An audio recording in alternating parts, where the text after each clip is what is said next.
может выполнять полеты, как вы видите, в экстремальных условиях. При температурах до минус 50 градусов может в полной мере эксплуатироваться. 1000 километров можем выполнять.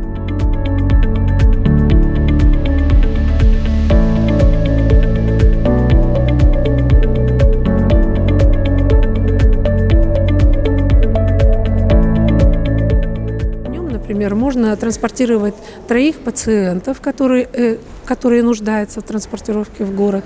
Можно посадить 5 специалистов для оказания помощи, например, на месте в условиях района.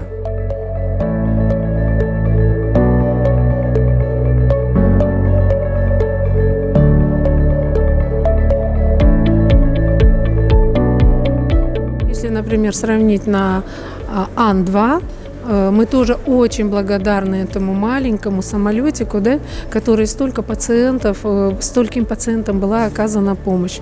Но на Ан-2 мы летели, например, 2 часа 20 минут, а на новом современном борту, вот сегодня, который вылет был сделан, мы пролетели всего 60 минут.